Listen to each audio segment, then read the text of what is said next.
Rusty's Crypto Cave here. I'm in the shed, brought my laptop out. I also brought a little shelving unit out to organize things a little bit. Actually works good for a little mini desk. As you can see, the temp dropped just a half a degree from 71.5 to 71. Only change I did, disconnect it. That, just to see, I had that pull fresh air from the shed, pulling out at 88. That shows 85 there. This actually has a nice cool breeze coming in, actually.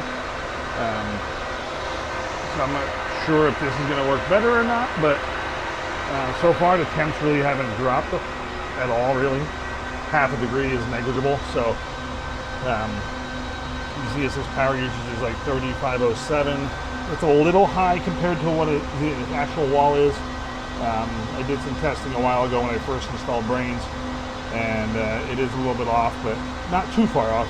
Maybe 100 watts, if that, something like that. So not terrible, but for software on that amount of watts, I guess. I guess 100 watts is 100 watts, whatever. But the hashing right around 108, 107, sitting around there. Full side.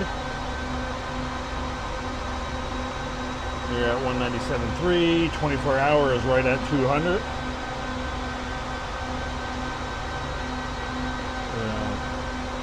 But I haven't really done a whole lot today though. The filters did come in, so that's another thing I'm going to do is I'm probably going to swap out the 12 by 24 filters because my new ones just got delivered today. So I'm going to get them swapped out. I got to take this guy with me and swap the batteries. I forget what batteries these take, double A's or whatever they are. But I'll put new batteries in that. Because that one says it's about halfway dead. So those are still good for the time being anyway. But not much has changed. Ice River's still hammering away. Actually, let's go in the computer and check out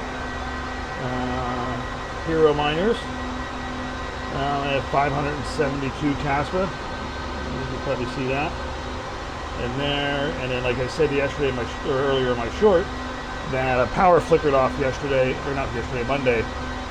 Just like on and off, storms were rolling through, so obviously shut everything down and had to restart everything.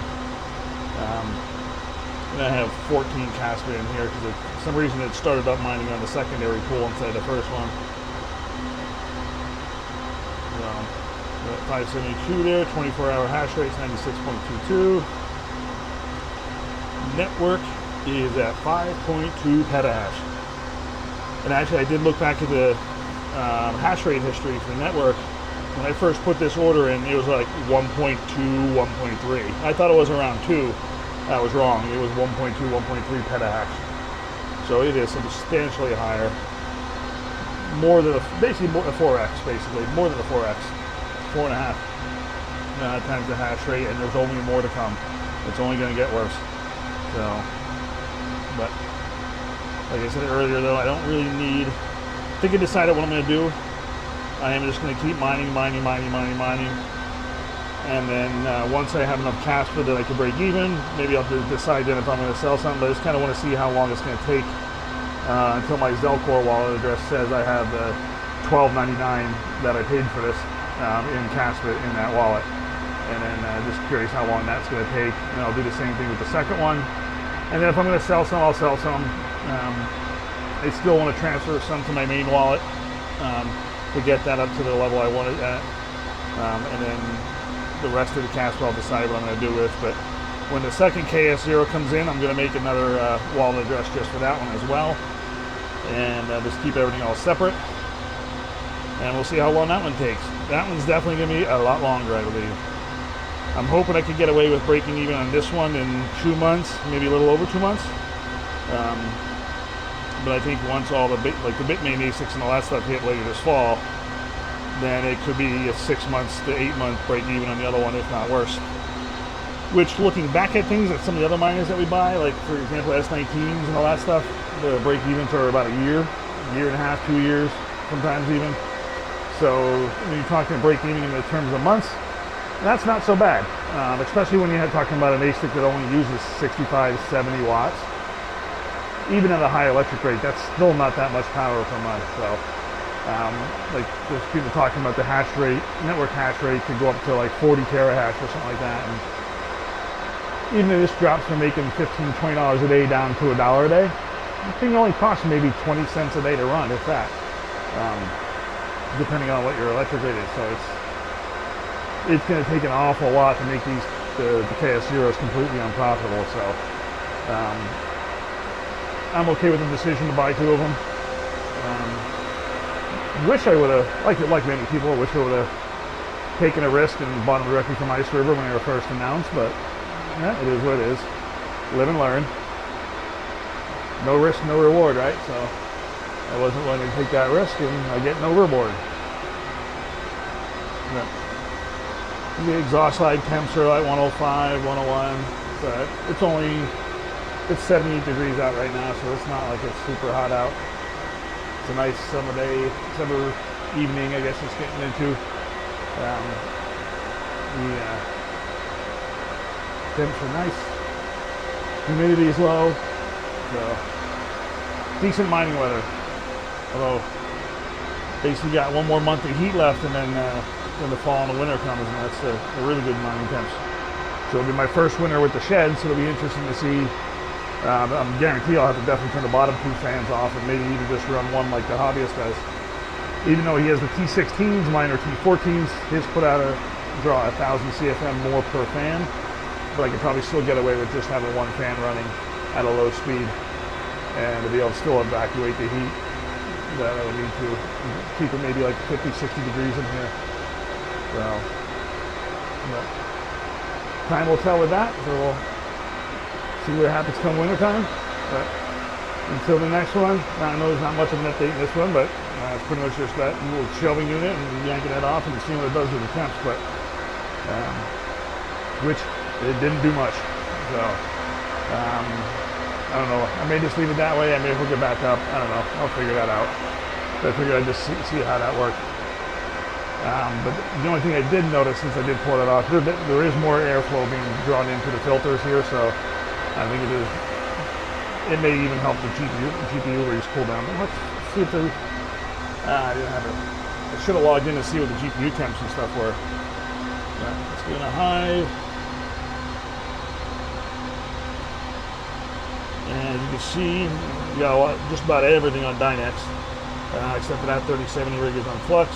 This 3060 Ti rig is still triple mining. And I did put the tags on them as far as what the breaker they're on, color coordinates with the meter box. That 3070 Ti, that's the one that's in the basement. That one is solo mining the lithium. Let's see if we got any more lithium blocks. No. But since 12:48 yesterday to 7:15 this morning, 7 blocks, so not too shabby. Currently at about 110 effort. Give her a refresh.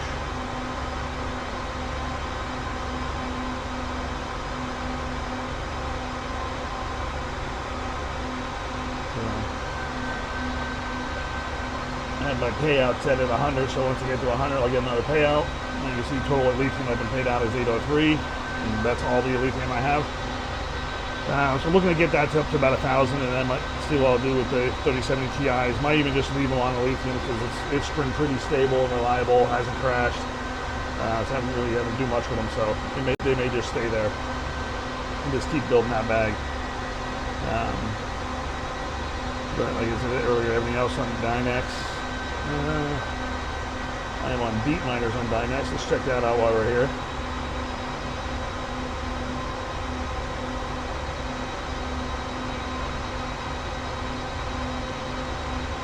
Come on, there we go. Yeah, 22. Full blocks.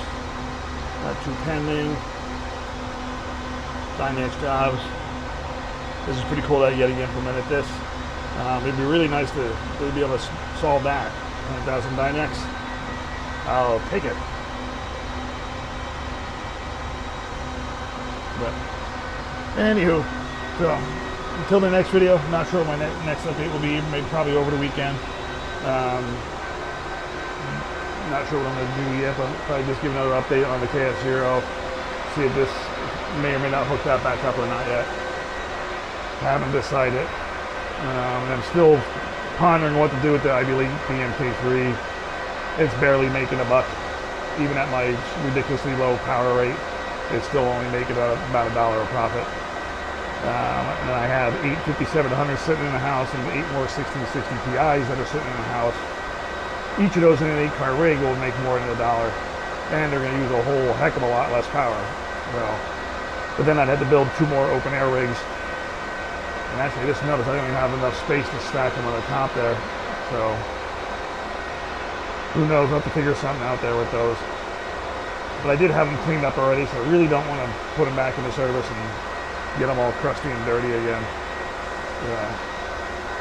I may just keep sucking them up and just running the Ivy Link, and I just keep on selling it when I can. We'll figure it out. Until the next one, catch you later.